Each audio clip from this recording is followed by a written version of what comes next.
Buenas tardes a todos, buenos días, más y todavía es temprano, son 11:45, ya casi es mediodía. Continuamos con este tercer día de trabajo del primer coloquio internacional, Teoría Social, Teoría Crítica y Administración, el cual se transmite desde la UAM Azcapotzalco, del Departamento de Administración, en la sala Héctor Núñez y Luis Inostroza. He de decir que este coloquio está organizado por el área de Estado, Gobierno y Políticas Públicas, perteneciente al Departamento de Administración.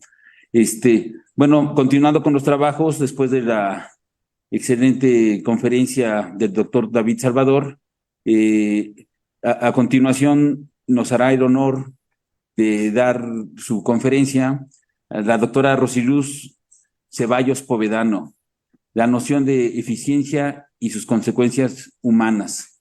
La doctora Rosiluz es licenciada en economía, ¿no? Y ese es un punto importante. Por otro lado, es doctora en estudios organizacionales y es profesora investigadora de la Universidad del Caribe. Entonces ella nos acompaña desde el paraíso. Está ahí viendo la inmensidad del océano y la belleza de ese mar, ¿no? Siempre que hablo con ella le digo saludos hasta el paraíso y hoy no puede ser excepción. Saludos, doctora, bienvenida. Nos acompaña aquí el doctor Rodrigo, la doctora Susana, el doctor David, David también, alumno del PICA, ¿no? Gerardo y Alejandra, gracias por todo el apoyo técnico, logístico e hídrico. Bien, adelante, doctora, por favor. Pues muy buenas tardes desde el paraíso. Recuerden que aquí tenemos una hora más, entonces ya son tardes, días para ustedes. Antes de empezar con la noción de eficiencia y sus consecuencias humanas, pues quisiera mandarles un saludo muy afectuoso a todos y agradecerles, pues no solo la oportunidad de poder participar, la invitación para estar siempre trabajando en conjunto, sino también me voy a unir a las felicitaciones que han hecho los demás conferencistas de crear este primer coloquio, porque me parece que los temas son pertinentes siempre y urgentes, ¿no?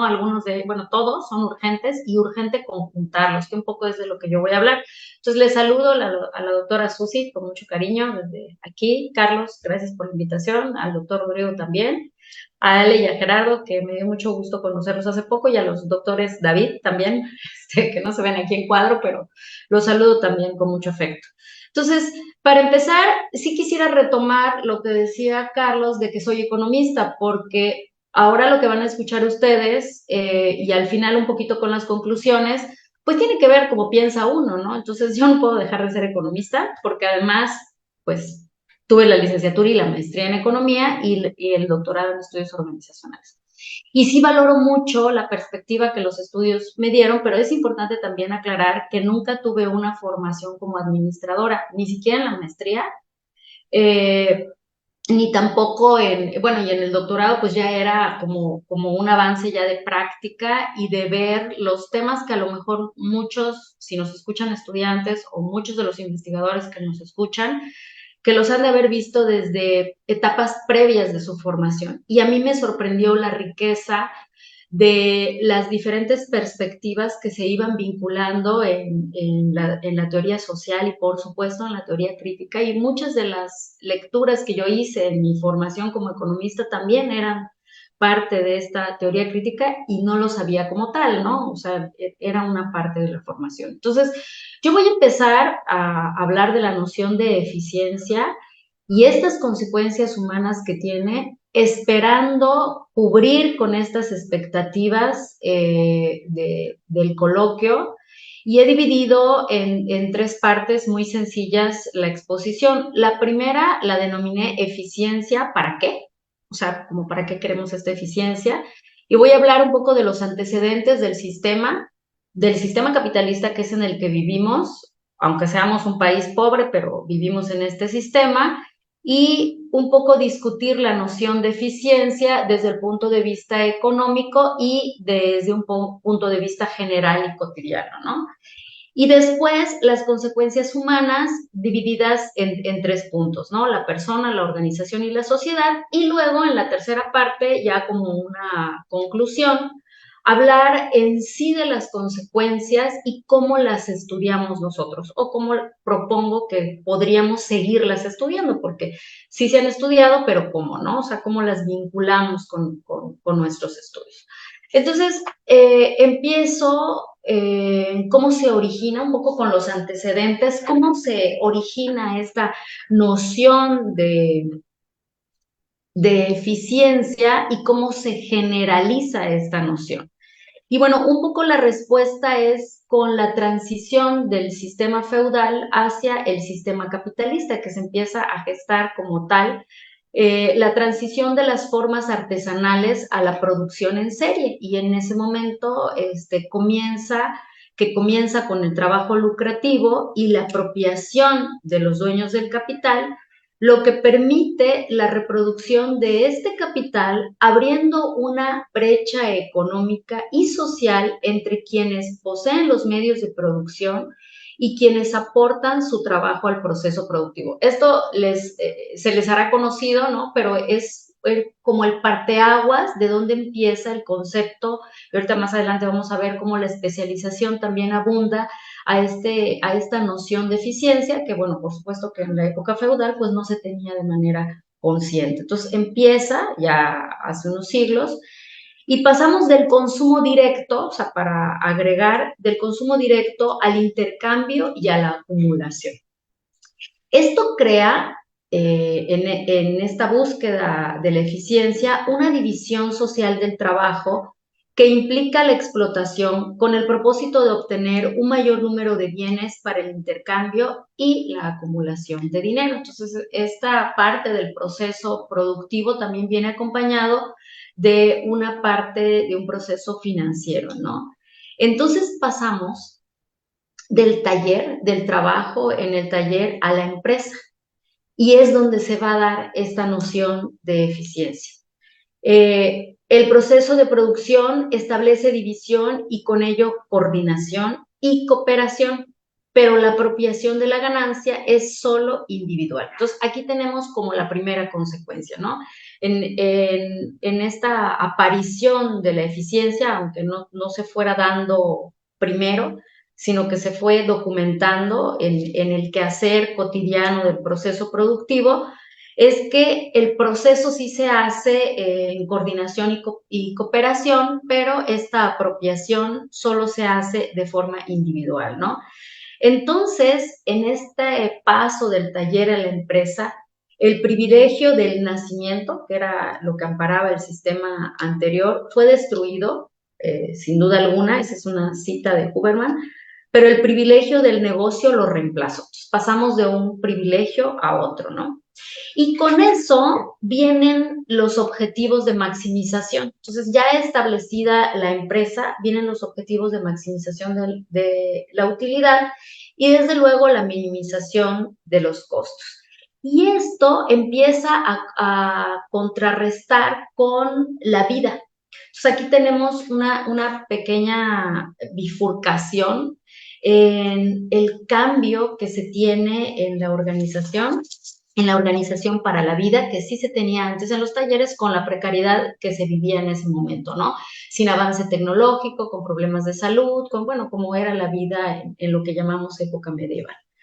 Con estos antecedentes, se crea en la sociedad actual la empresa y vamos a hablar de esa gran empresa porque eran grandes fábricas o son las primeras yo siempre en clase les digo a mis alumnos, no piensen en esa empresa que hacen relatos del inicio del capitalismo, son grandes empresas un poco desordenadas, tanto física como estructuralmente, pero no eran las empresas que conocemos que medianas, pequeñas y demás, ¿no? Sino eran grandes, por ejemplo, de autos, de textiles, ¿no? De grandes procesos, basada en relaciones no familiares en ese momento, en una sociedad industrial y terciaria cuya vida gira en torno al trabajo. Entonces empieza a redirigirse el objetivo hacia el trabajo, que permite que en la construcción de sus relaciones laborales haya espacios sin conexión, generados tanto por los procesos de apropiación de los beneficios como de la propiedad de los medios de producción.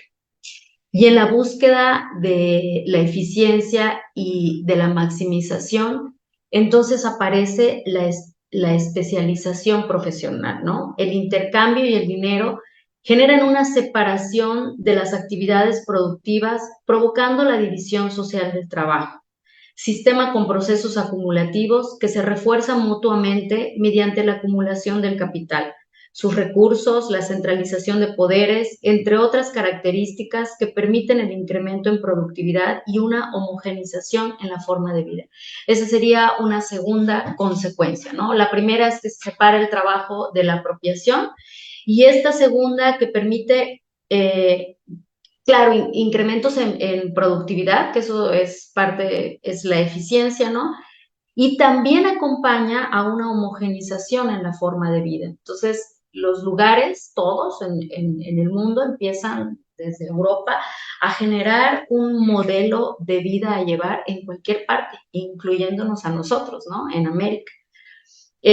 La división del trabajo hace más eficiente el proceso productivo. Ahorita vamos a ver qué es eficiencia, pero bueno, vamos a tomar en cuenta que lo hace, pues esta división del trabajo hace que se produzca más, ¿no? Hace más eficiente el proceso productivo.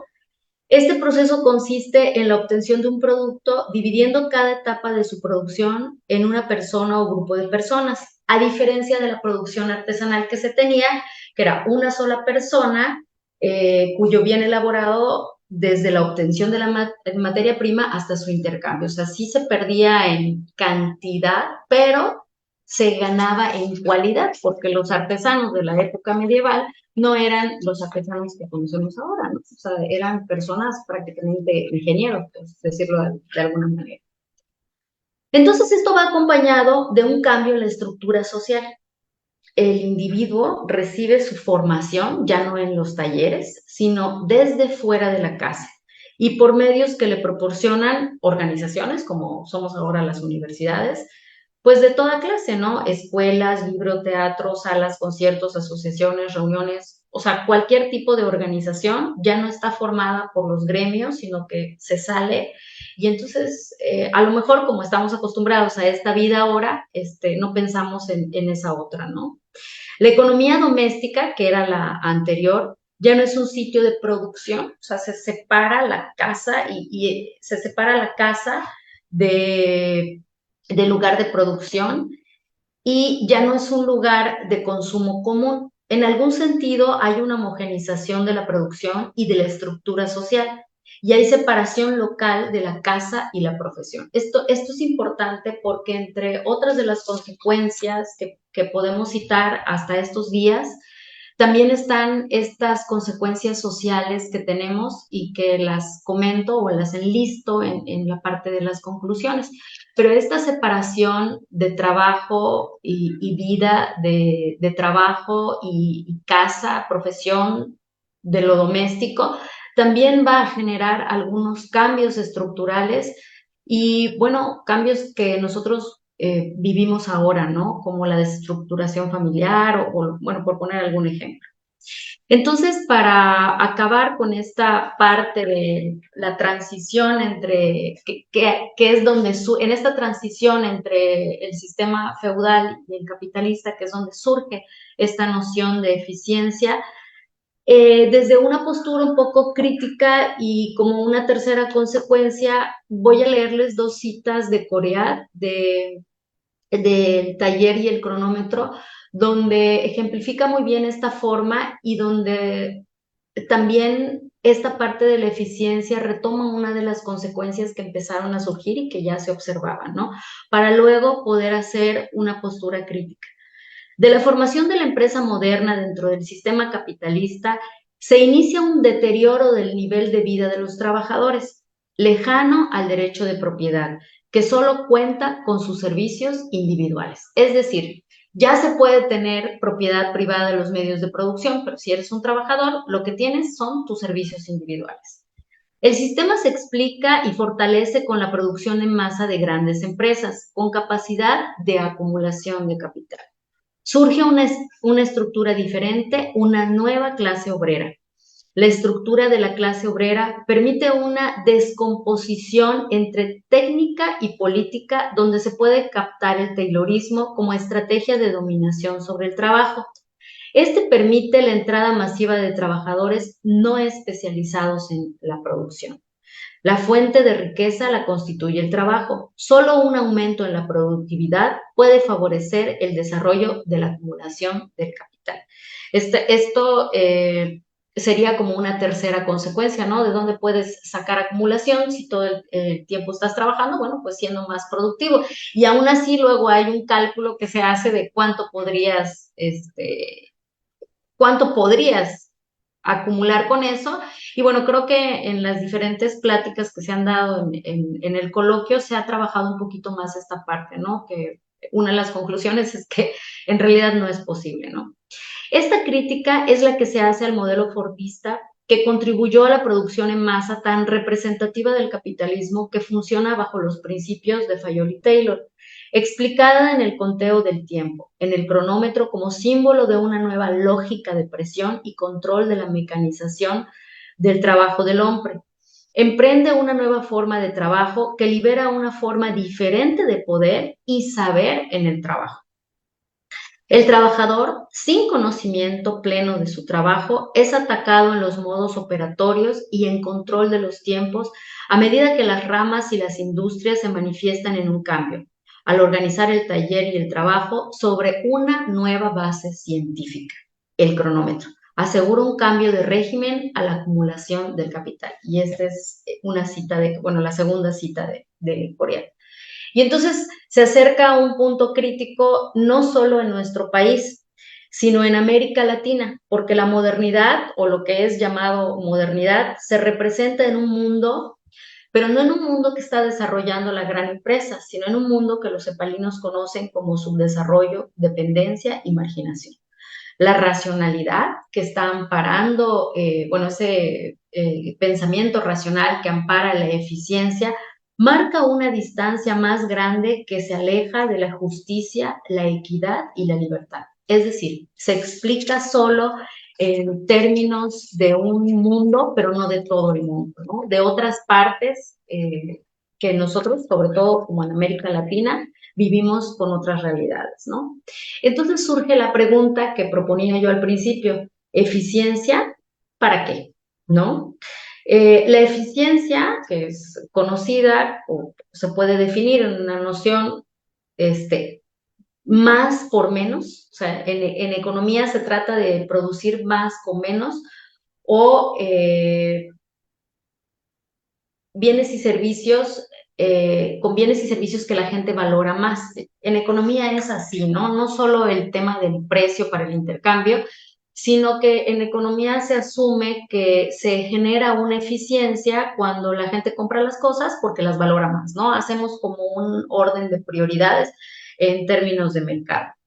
Las decisiones son tomadas entonces por valoración de los consumidores, asignando bienes y servicios por valor y por precios. Esto bajo el supuesto de que todos tenemos trabajo e ingreso. Por eso digo bajo ese supuesto.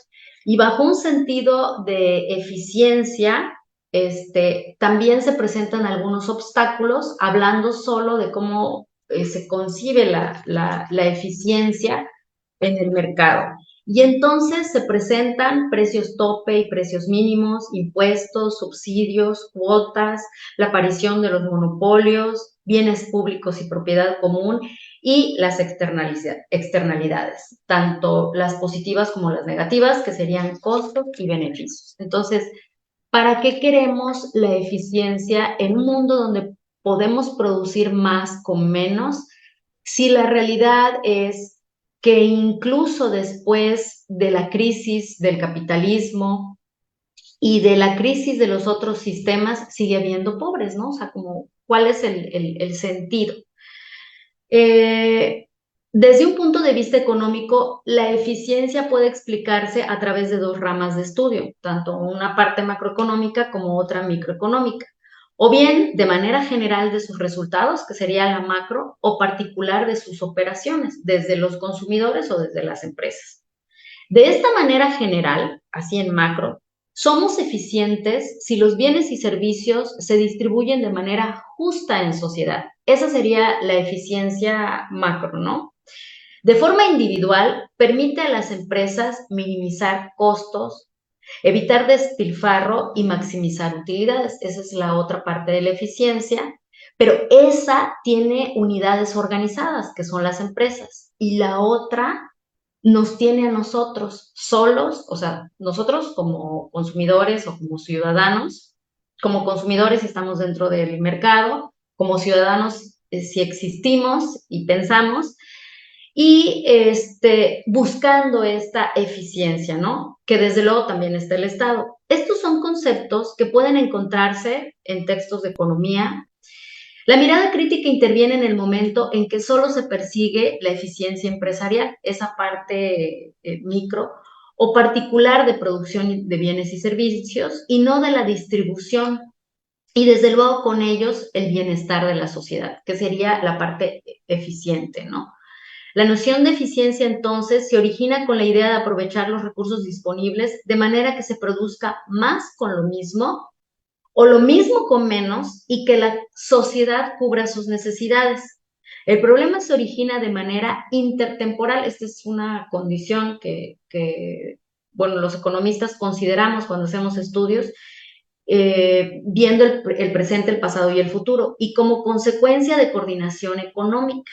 Es decir, entre pasado, presente y futuro, y entre agentes económicos con diferentes objetivos, así como el logro de la eficiencia empresarial y la de los consumidores y por ende de la sociedad. En este intercambio intervienen mecanismos de mercado o bien de Estado, porque recuerden que aún en el sistema capitalista se prevé la participación del Estado, dependiendo del sistema económico, más o menos participación de que se trate, en tanto la disponibilidad de recursos, los procesos de producción, como en la sociedad misma. El mercado suele ser muy frío al hacer eficiente el uso de los ajustes en precios, o sea, utilizando el precio como regulador. Y en la interacción del mecanismo del mercado, lo que es eficiente para un agente deja de serlo para otro.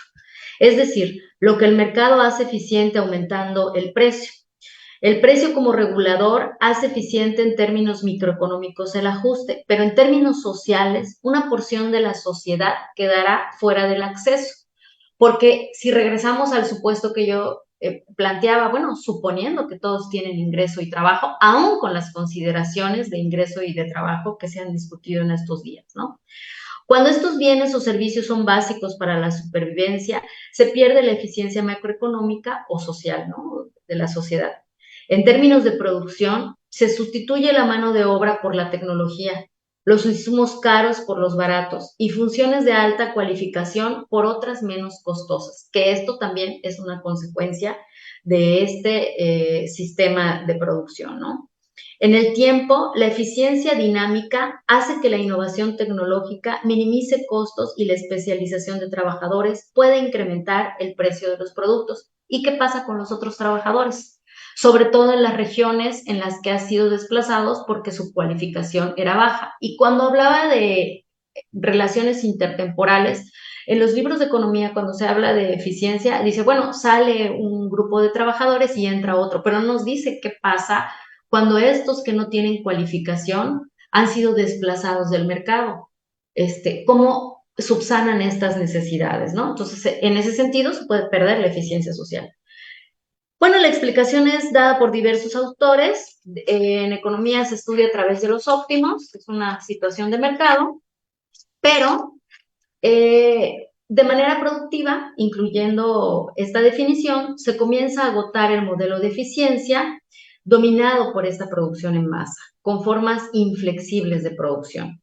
Trabajadores insatisfechos con las condiciones laborales, incluso los que no tienen trabajo también estarán insatisfechos y comienzan a crear o bien sus propias empresas o a tomar aquellas donde trabajan o bien hacer movimientos de lucha, ¿no?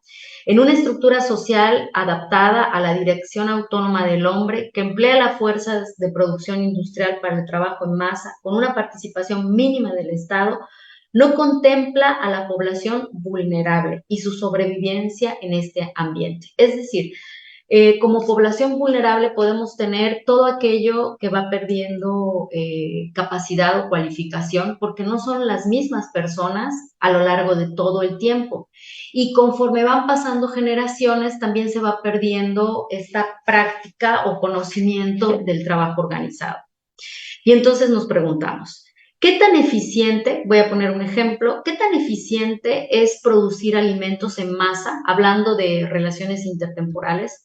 ¿Qué tan eficiente es producir alimentos en masa para toda la población si se usan insumos nocivos para la salud que acortan la vida? Esta es una pregunta de satisfacemos de manera eficiente, como por ejemplo la creación de los transgénicos para generar volumen, para generar producción en masa, pero en el largo plazo población pierde la vida. Ya no estoy hablando solo de México, de América Latina, sino de todo el mundo, ¿no? Si la eficiencia es satisfacer necesidades, porque recuerdan la pregunta, ¿eficiencia para qué? Aquí entra lo intertemporal. En un primer momento se le da alimento y se cubre una necesidad que en el largo plazo reduce la esperanza de vida y, por supuesto, la calidad, al presentar enfermedades a edad temprana y desgaste de salud. Por poner un ejemplo de cómo la eficiencia en un primer momento no lo es en el largo plazo cuando no se han contemplado otras características, ¿no? En términos de eficiencia social, es decir, beneficios externos, mayores costos de producción o bien o servicio, ¿cuál es el papel del Estado? Esto también hay que contemplarlo en un sistema que, aunque sea de mercado, debe de tener la participación del Estado para la vulnerabilidad, ¿no? La imposición de impuestos redistributivos, por ejemplo, funciona. ¿Cómo participamos los ciudadanos para hacer que el Estado cumpla? ¿Qué ocurre en la práctica? ¿Cuánto pagamos de servicios públicos por retención de impuestos? ¿O nosotros mismos estamos pagando educación, seguridad, salud? Es decir, ¿qué tanto este sistema está funcionando en términos de eficiencia? Producción de bajo costo, eso hace que llegue a menor precio a los consumidores, o sea, es una realidad esto, sí es accesible. Se trata de encontrar un equilibrio entre los beneficios sociales y los empresariales. Desde una perspectiva individual o colectiva, se busca la eficiencia en los diferentes sistemas económicos.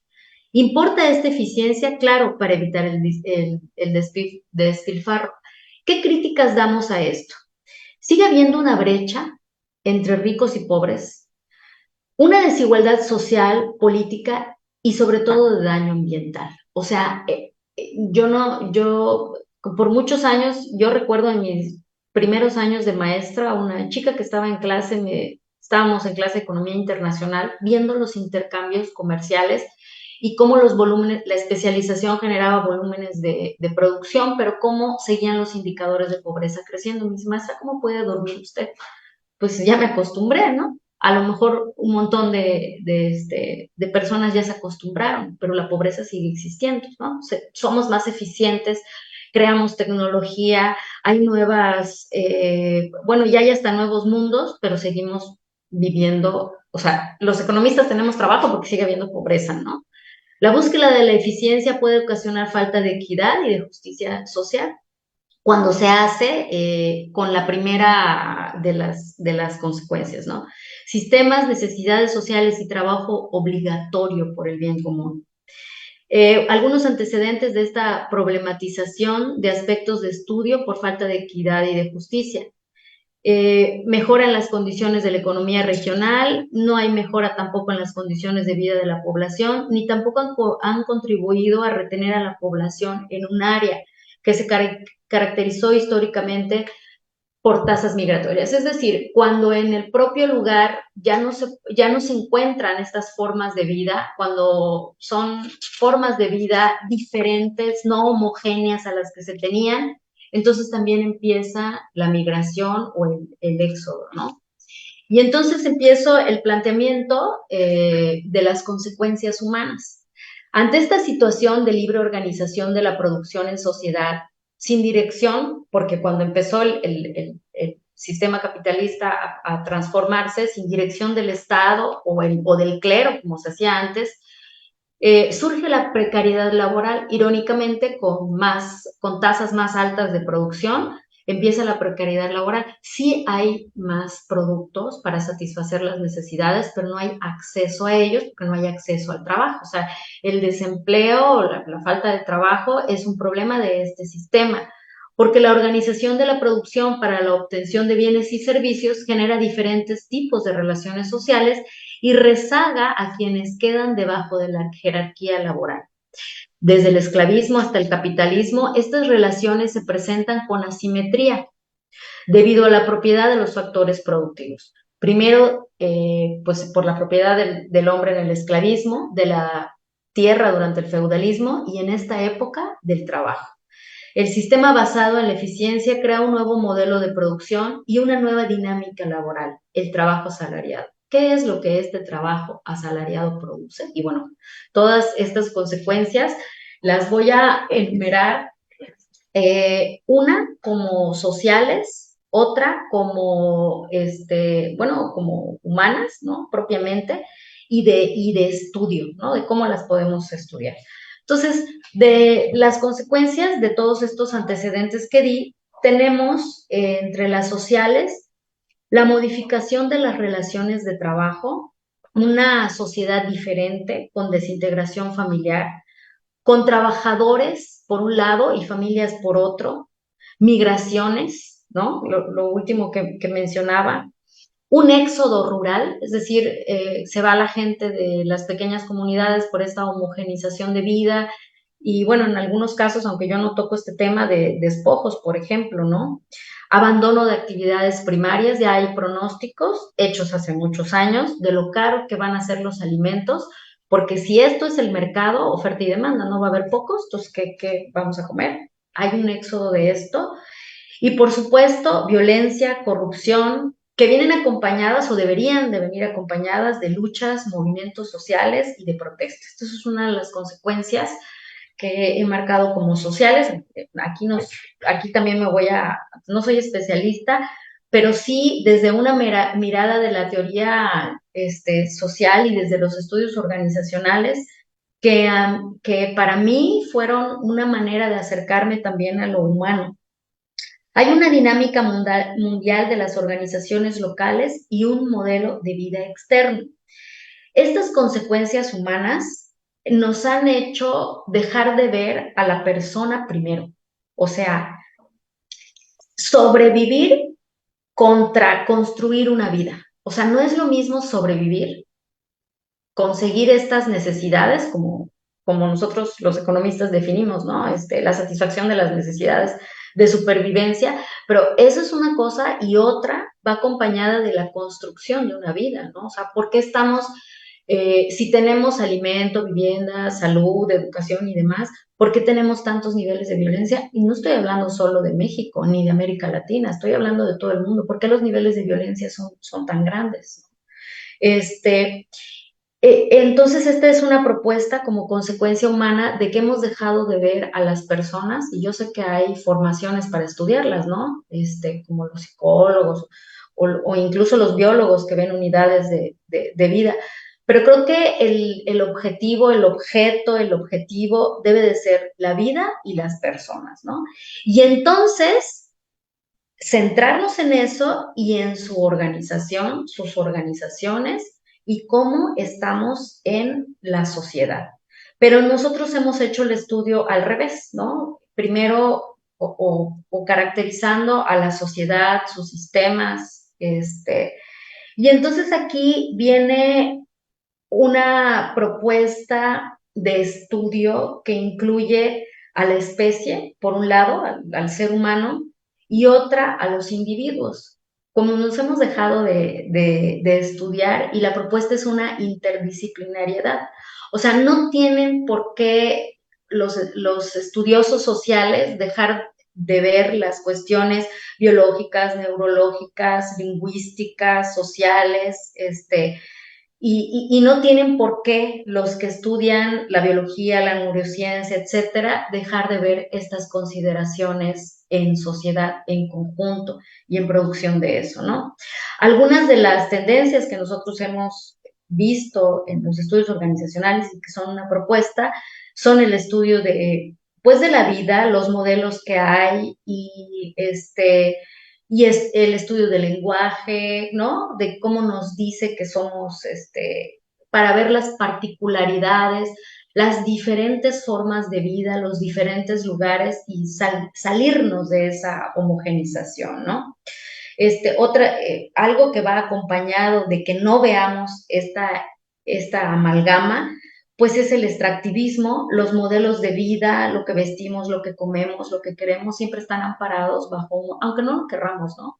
Nos vamos mimetizando en una práctica, no digo que solo nosotros, ¿no? Es una consecuencia de este modelo de eficiencia. Y bueno, ya como conclusión de estas consecuencias humanas de la eficiencia, de que nosotros, del dicho que dice, bueno, lo que siembras es lo que vas a cosechar. Si estamos sembrando un modelo de eficiencia que va acompañado de separar el producto de la colaboración, de la apropiación, entonces lo que tendremos son estas consecuencias, ¿no? Entonces, este sistema basado en la eficiencia crea un nuevo modelo de producción, una dinámica laboral, el trabajo salarial. En mi experiencia como economista y en mi aportación o contribución a mi formación desde los estudios y la administración, la perspectiva humana, más que solo la perspectiva social, también nos abre los ojos a poder generar, describir, estudiar otros modelos de vida, que particularmente pues es lo que hago, ¿no? Aceptar que hubo un fin de la comunidad doméstica en esta separación de vida y de trabajo y que el trabajo se hace en conjunto, que esa era una de las consecuencias que mencionaba, pero la apropiación es individual. Eh, sí me parece que un poco, como desde la academia, un poco de nuestra reflexión debe ser estudiar la interdisciplinariedad y también que hay diferentes dimensiones de estudio y que las consecuencias, estas consecuencias de la eficiencia que he mencionado, no son solo para países pobres, también lo es para países ricos, que en aras de esta nueva forma de la vida basada en el trabajo, aún con acumulación de riqueza, satisfacción de necesidades de la mayoría de su población, como por ejemplo podemos mencionar Japón o los países nórdicos, también tienen problemas de salud que no son de no atención, sino de salud mental, de suicidio, alcoholismo, depresión. O sea, la forma que ampara la eficiencia de producir más con menos lleva a una lógica de trabajo y de separación de vida y de profesión que va acompañada de un detrimento del ser humano, ¿no? Entonces, esa sería mi reflexión, mi aportación para la plática. Y bueno, les dejo aquí esta aportación.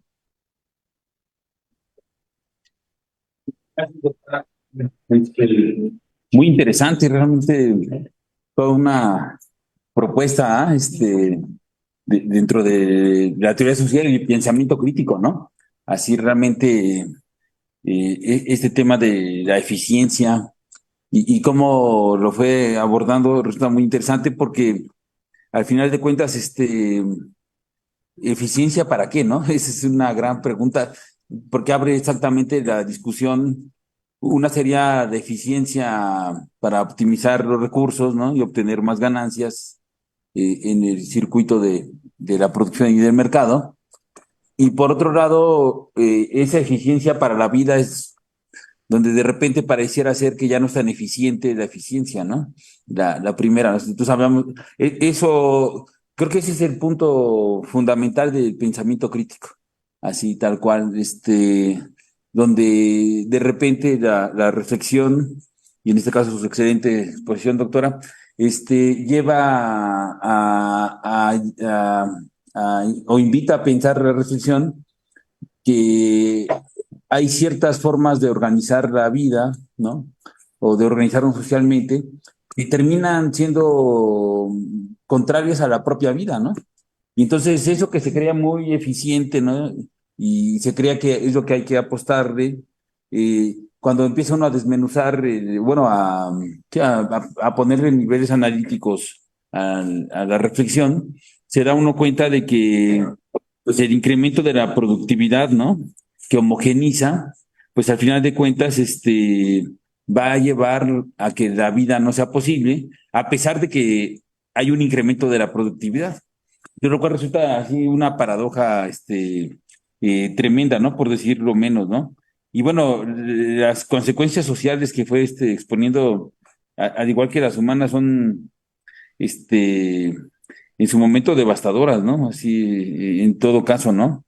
Esto de las migraciones, ¿no? De los éxodos. Decíamos el domingo, ¿no? Hubo un encuentro de presidentes, latinoamericanos, ¿no? Encabezada por el nuestro. Y en gran parte el tema es esto, ¿no? El éxodo, las migraciones, ¿no? La pobreza en esos países, en estos países, ¿no? Que llevan a que millones de humanos quieran llegar a Estados Unidos como tierra prometida, donde la eficiencia pareciera ser que es muy eficiente, pero como bien dice usted, al estudiar estos temas, este, también en los países ricos hay grandes problemas causados por la eficiencia. Es decir, que ni siquiera llegando legalmente a Estados Unidos, uno estaría asegurando la reproducción de la vida, ¿no? Por las mismas contradicciones que la eficiencia está aquí, mostrando, ¿no? Y usted, en todo caso, cuando dice, ¿no? La eficiencia lleva a la simetría, ¿no? Eso también es interesante, ¿no? La producción bajo el trabajo, ¿no? Lleva a la simetría, ¿no? Rezaga, ¿no? Y esta nueva dinámica social y laboral que se establece en, en, en el capitalismo, pues pareciera ser que fuera la tierra de la gran promesa, pero al final de cuentas, esta disyuntiva, ¿no? Sobrevivir versus construir una vida. Y creo que eso está muy bueno también, ¿no? Porque es el gran tema. Eh, Aún teniendo trabajo, se puede sobrevivir, pero no necesariamente se está construyendo una vida. Claro, sería peor no tener trabajo, pero de todos modos, aún teniendo trabajo, ayer discutíamos un poco estos temas de las condiciones laborales, ¿no? En algún sentido con Guillermo, ¿no? Guillermo Rivera, el chileno, y al final de cuentas, decíamos, bueno, en México, ¿no? Y en países latinoamericanos, Centroamérica, el trabajo en las plantaciones, ¿no? En las haciendas, en su momento, pues es un trabajo, pues realmente completamente adverso, ¿no? A la vida, ¿no? Se sobrevive, pero en las peores condiciones. Pero podríamos pensar en la maquila, ¿no? También ahora, ¿no? Como modelo de desarrollo, ¿no? Y de eficientizar el proceso productivo. Y pues también llega a ser lamentable, ¿no? Lo que narran las mujeres, ¿no? Sobre todo que trabajan en las maquilas, ¿no? Es tremendo, ¿no? Entonces, bueno, yo la felicito, doctora. Hemos aprendido mucho, yo he aprendido mucho. Es una clase de economía política crítica y eso es lo importante, realmente que se vea como si hay un desarrollo del pensamiento crítico, ¿no? Y que indudablemente, yo el otro día decía en Mazatlán, y la doctora Rosy Luz ha contribuido a ello y ha publicado bastante al respecto. Muchas gracias, doctora. Le voy a dar la palabra aquí a los colegas. No sé quién quiere hablar. Sí. Adelante, doctor, por favor. Ahora le robo la palabra a la doctora Susana. Bueno, un gusto saludarla, doctora Rosiluz, y un gusto ver cómo va haciendo esta reconstrucción de la categoría de eficiencia, pero inicia su plática de una manera potente. La eficiencia no resuelve la pobreza. No, no hablemos más, ¿no? Y es categórica esta afirmación. Y es interesante cómo va desmitificando la centralidad que ocupa la categoría de eficiencia en la sociedad bajo un modelo de desarrollo capitalista. en la que pareciera a veces que se vuelve la panacea y todo es pensar en eficiencia, pero dice, la eficiencia puede generar pobreza e inequidad, de hecho la genera, ¿no? Es interesante cómo lo va problematizando, dice, la centralidad de eficiencia genera consecuencias humanas relacionadas con la precariedad laboral y dice, bueno, hay que reconocer algo. La eficiencia puede generar mayor producción, mayor acumulación, la mayor producción de objetos, pero sin embargo, no hay acceso a ellos, ¿sí? Y es una paradoja que pervive o persiste dentro de este régimen de acumulación.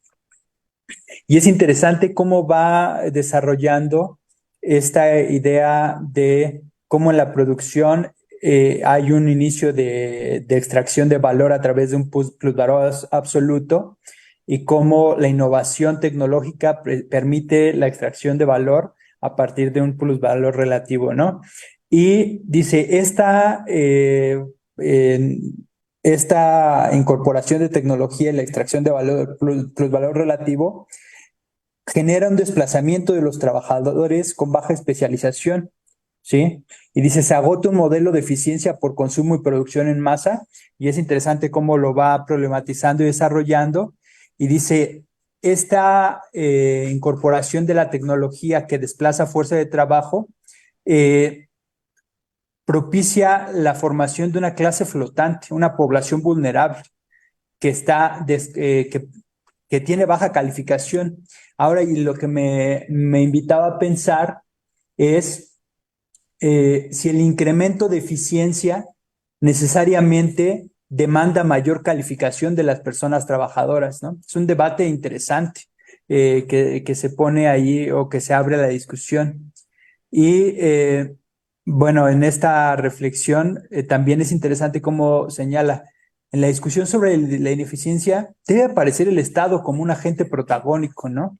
No debemos desdibujar la necesidad de su participación. Y me llamaba la atención junto con el doctor Carlos cómo la centralidad que ocupa la noción de eficiencia en la producción del mundo bajo las coordenadas capitalistas, las consecuencias humanas, además de la precariedad laboral, es el desplazamiento, la migración, el éxodo rural, lo decía, la violencia, la corrupción.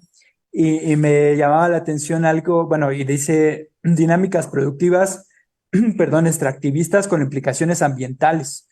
Y me llama la atención que dice, y deberían surgir los movimientos sociales, ¿sí? Y aquí un poco dialogando en un diálogo indirecto que se ha sostenido en estos debates y en estas mesas, algo que enfatiza mucho el doctor Carlos es, bueno, efectivamente hay movimientos sociales, pero ¿por qué el movimiento obrero no se ha generalizado o no ha irrumpido en el espacio público de forma generalizada con la potencia que se esperaría, a pesar de las consecuencias contradictorias que genera la eficiencia y como usted muy bien lo puso, doctora? Entonces, es una invitación y un diálogo que se abre, un debate que se abre y algo con lo que me parece que ha coincidido la mayoría de los paneles y las mesas y que usted lo pone al final es la necesidad y la exigencia, ya no una necesidad, sino una exigencia de pensar nuevos modelos de vida. Y me parece que cierra bien esta exposición invitando a proponer o aventurar la imaginación para pensar estos nuevos modelos de vida, porque ya no es sostenible la vida bajo las coordenadas que usted nos plantea. En ese sentido, va mi felicitación, doctora Rosiluz. Un gusto escucharla siempre. Muchas gracias, doctor. Doctor, ¿quiere comentar algo? Bueno, ¿Es posible? espero poder hablar un poco. Tiene un ataque de alergia, entonces no puede hablar. Entonces, pues felicidades, doctora Rosiluz. Muy interesante su conferencia. Este tema de la eficiencia, ¿no? Y que, bueno, que es fundamental a nosotros como administradores, bueno, los que somos administradores y que nos enseñan, ¿no? Así nos van formando con esta idea de la eficiencia bajo estos criterios capitalistas, ¿no? Decir mayor producción, hacer más con menos, y aquí como usted lo pone, el tema central es la vida, ¿no? Un análisis de este concepto que de repente hasta lo utilizamos tan cotidianamente, pero aquí analizando qué efectos tiene ya en la vida en múltiples dimensiones, ¿no? Como aquí nos lo va desglosando, creo que es fundamental. A mí, bueno, algo que me gustaría rescatar de su exposición tiene que ver con, al hacer este recorrido, pues, histórico, digamos, en una parte, cuando analiza precisamente la transición, ¿no? Del feudalismo al capitalismo, este tema, ¿no? Que dice, bueno, ¿cómo se transformó? ¿Qué cambió, ¿no? Del tema del trabajo. Cómo se transformaron los sujetos, o en este caso los trabajadores, ¿no? Pasaron a ser explotados, a ser, bueno, cuando pone ahí el trabajo asalariado, ¿cómo construyó un tipo de sujeto distinto? E inclusive, ¿qué efectos tuvo, ¿no? Sobre la vida familiar, sobre las consecuencias sociales que bien nos explicaba aquí. Creo que al analizar esto y este recorrido que hace, al final en su exposición, cuando plantea el tema de también de estudio, ¿no? ¿Qué debemos estudiar? ¿Qué debemos poner en el centro? Y pone aquí, ¿no? El tema del ser humano como es, bueno, la especie humana, el ser humano, a los individuos, dice, y creo que es fundamental para comprender precisamente este tema de la eficiencia, pero ahora pensando en la vida, ¿no? La construcción, cuando decía aquí, construir una vida, construir proyectos de vida, más allá del tema de sobrevivir. Desde que emerge el capitalismo nos hemos dedicado a sobrevivir, ¿no? Más que a vivir. Creo que ahí está el punto de inflexión cuando menciona, ¿no? Cómo se cambió, qué efectos tuvo la introducción de esta noción de eficiencia a raíz del cambio en el modo de producción. Bueno, pues creo que fue eso, ¿no? Ahora ya no se vive, se sobrevive, ¿no? Y creo que nos deja como el elemento central y que, como bien lo decían mis compañeros, se ha discutido aquí, ¿no? El tema de la vida, qué necesitamos construir desde, sí, aspectos en la academia, digamos, qué tipo de estudios debemos hacer, qué análisis, por eso este tema, ¿no? De teoría crítica también, para transformar las condiciones que tenemos en la actualidad, o por lo menos hacer como encaminarnos, ¿no? A pensar distintas problemáticas como las que aquí nos enuncia, que ya resumían mis colegas: migración, abandono de actividades primarias, y que es fundamental este tema para la vida, ¿no? Las actividades primarias que pareciera que se han dejado, bueno, que ya no tienen una función fundamental, y sin embargo lo son. Temas de violencia, de corrupción, de N cantidad de problemáticas que es interesante, ¿no? Analizar desde una simple noción que es la eficiencia, cómo se pueden desbordar en múltiples dimensiones un análisis complejo, ¿no? Que nos presenta aquí. Y bueno, nada más, yo la felicito, doctora. Muchas gracias, doctora Susana. No sé si alguien quiera comentar algo. Llegué tarde. Así, doctor Salvador. Esto desde el día lunes. ¿Quién me voy para allá? Sí, por favor, bueno, por ahí, para que se oiga, doctor. El lunes sí pude estar completo. Sí, doctora, buenas tardes. Sí, buenas tardes. Sí, doctor, Salvador de Joan. Sí, bueno, lo que pasa es que desde el lunes que he estado siguiendo, no he podido seguirlo totalmente por distintos compromisos, pero este tema que ahorita la doctora comenta, pues me parece que ha sido algo recurrente, por lo menos el lunes, hoy, me parece que es el tema de la vida, el tema del ser humano, de la subjetividad, y que está siendo muy difícil agarrarlo. Una de las cosas con las que me quedé en el tintero, y que otra vez la vuelve a retomar la doctora, es el asunto de la teoría crítica. Pero el asunto es que no hemos desarrollado una teoría autocrítica. Entonces, el asunto es que cuando nosotros realmente logremos desarrollar una teoría autocrítica, estaremos volteando el espejo. ¿A qué está pasando con el ser humano? ¿Qué está pasando con la vida? Y ahorita vengo de una segunda ceremonia de egresados, ¿no? Y todo el mundo está con eso que dice usted, ¿y el proyecto de vida y ahora qué, no? Y la primera pregunta para elaborar cualquier proyecto de vida es ¿quién soy? y esa pregunta no sabe contestar. Porque además, como se ha malentendido el pensamiento y la conciencia crítica, pues a flagelarse, ¿no? Juzgar a todo mundo, o a autojuzgarse, y sobre todo este concepto de resiliencia como igual a sobrevivencia. Y me parece que es un error muy grave que no hemos logrado aclarar, no se ha logrado aclarar desde la academia, que resiliencia no es sobrevivencia. Eh, y me parece que sí es algo que yo he visto del Congreso de lunes. Ahorita también me vuelvo a congratular de que está, y mi ponencia va en ese sentido. Bueno, lo que voy a presentar también, en el sentido de que hemos estado como perro mordiéndose la cola, de que la subjetividad es simbólica, lo simbólico es subjetivo y lo subjetivo es simbólico, y entonces estamos, si no incorporamos nuevos marcos de referencia, vamos a seguir en esto. Y me parece que sí incorporar el asunto de tenemos que profundizar en la vida, en el ser humano, en el proyecto de vida, pero ya no solo de la teoría crítica y la teoría autocrítica, esa me parece que ha estado ausente, pero que se tiene que formar con otros marcos teóricos, no con los que tenemos. Y bueno, pues nada más es una provocación. Ya me voy. No sé si el doctor David quiera comentar algo. Pues muy breve. Gracias. No, pues primero felicitarla, doctora Rosiluz, pues siempre nos da elementos para tomar en consideración, ¿no? En esta construcción también de nuevos referentes teóricos, pero también para repensar también nuestros horizontes de enseñanza, de aprendizaje, de abordaje crítico.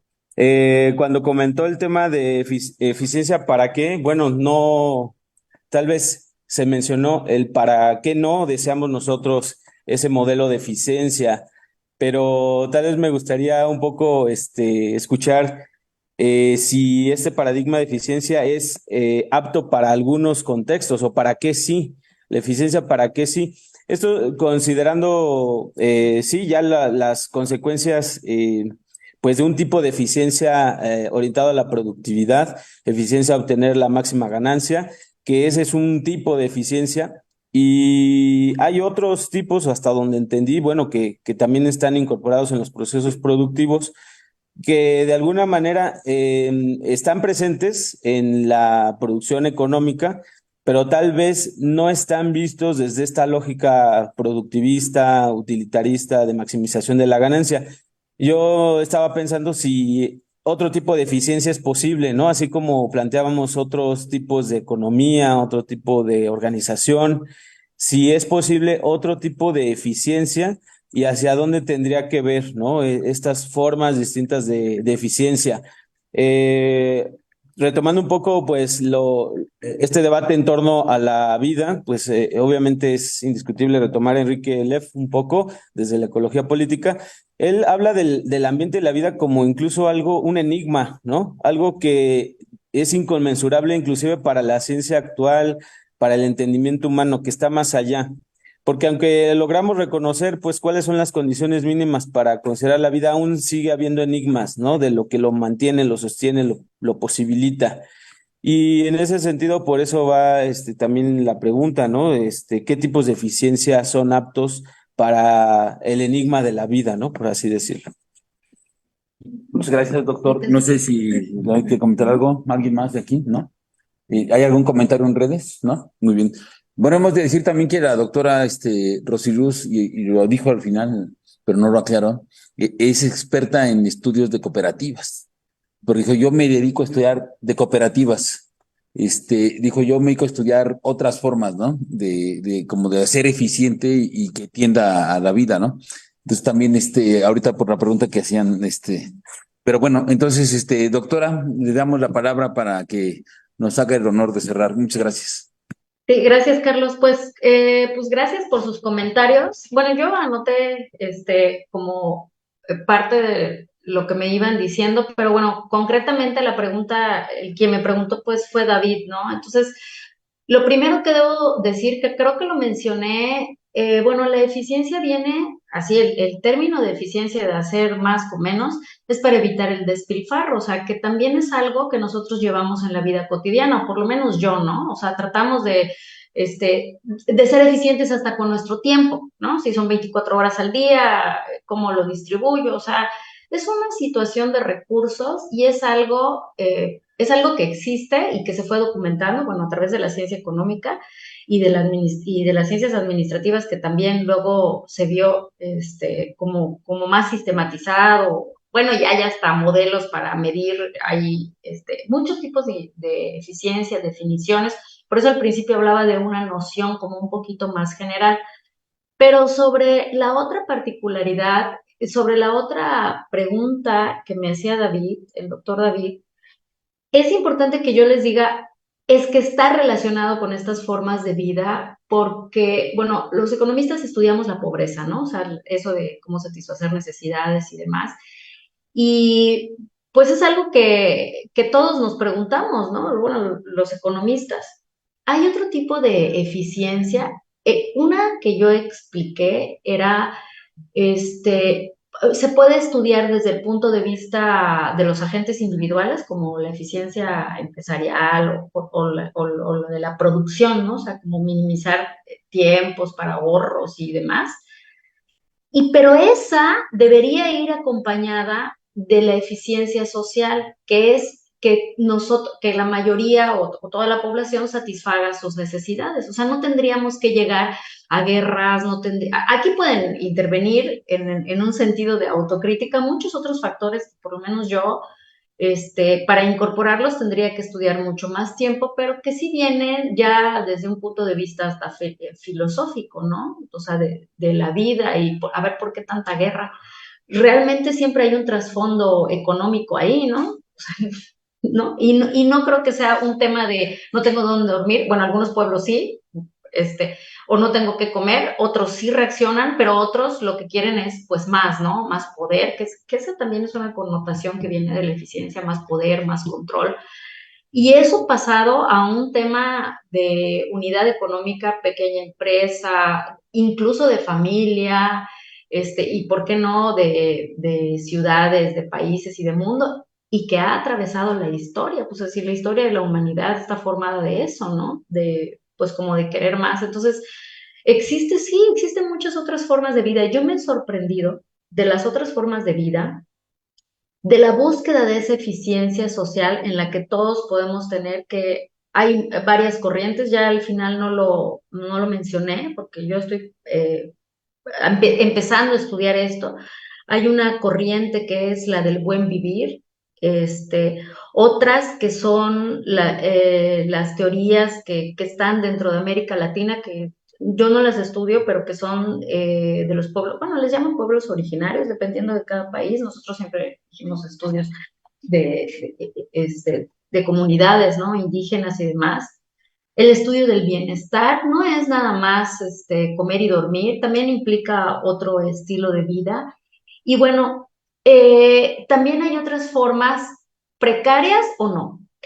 Por ejemplo, la doctora Susana, en una de las pláticas anteriores, que honestamente ya no recuerdo si fue en otro de los seminarios o en este coloquio, ella mencionaba de las ciudades como enclaves, ¿no? Pueblos que se generaron solo por el tema del trabajo y la eficiencia. Pero también hay otros poblados que han querido vivir sin esas normas, ¿no? De hecho, hay comunidades de usos y costumbres, gente que no conocemos. En fin, hay otras formas de vida, posiblemente son mínimas, es muy poco porcentaje de población, no solo en nuestro país, sino en el resto del mundo. Posiblemente no viven con nuestros estándares y posiblemente, pues no sé si podemos hablar de lo que esté bien o mal o correcto o incorrecto, pero posiblemente sus parámetros no sean los de nosotros, que crecimos, todos los que estamos, por lo menos ahorita interactuando, tenemos estudios, ¿no? Y otro tipo de vida, incluso yo que vivo en un lugar pequeño, pero pues cruzo a una ciudad, ¿no? A trabajar y he vivido en otras o sea, no sabemos esos conceptos de vida, ¿no? Yo en estos trabajos, porque la pertinencia, al menos yo, que recomiendo, porque me ha funcionado a mí, es la interdisciplinaridad, ¿no? Llevo estudios hechos con biólogos, que a mí me han ayudado muchísimo, con sociólogos y bueno, con una infinidad también, por supuesto, con gente bueno, con economistas, administradores y demás. Entonces, Me parece que sí nos permite otra mirada, nos podría acercar a esa autocrítica, ¿no? Por lo menos yo, desde el estudio de la economía, la autocrítica empezó cuando empecé a estudiar el doctorado, porque yo decía, bueno, yo puedo hacer cálculos, de cuántos somos los pobres o hacer modelos de cómo salir, pero incido en algo, que un poco era lo que pedía el CONACYT, ¿no? Cuando empecé, bueno, y sus estudios inciden en algo en la sociedad. Eso también lo podríamos debatir, ¿no? Pero es un principio de, incidimos en algo, o sea, nuestro trabajo ayuda en algo. Son diferentes formas de vida, ¿no? Entonces, no sé, en términos de otra eficiencia, pues la del bienestar, el buen vivir, otras formas que se puedan lograr. Y algo que quisiera comentar, que no comenté al principio, cuando hablé de la intervención del Estado, pero el Estado tomando en cuenta no nada más a los representantes gubernamentales, sino a la participación genuina, soberana, ciudadana, que esa yo creo que se consigue solo con población, ya no quiero hablar de ciudadanos, sino de población informada. Si ya no digo estudiada, por lo menos informada y consciente de lo que está pasando. Pero si nosotros caemos en un sistema de eficiencia, de producir más, de encasillarnos, cada generación que va pasando puede llegar a perder esta habilidad para percibir que está en un problema, ¿no? Si es que lo consideran un problema, o sea, de solo trabajo, solo trabajo, solo trabajo y salir de eso, ¿no? Entonces, esa sería mi pues como lo último que podría decir hoy, y me quedo con con todas las, les quiero agradecer y me quedo con todas las aportaciones que han dado y los nuevos proyectos que pueden surgir a partir de estas pláticas que yo he estado escuchando, como dije al principio, aunque sea de noche. Muchas gracias, doctora. La felicitamos y agradecemos su excelente conferencia, este horizonte crítico que abre a la crítica, como dijo la doctora Susana, pareciera un conceptito, ¿no? Pero tiene múltiples niveles de análisis hasta llegar a plantear que la búsqueda de la eficiencia nos puede llevar a la muerte, ¿no?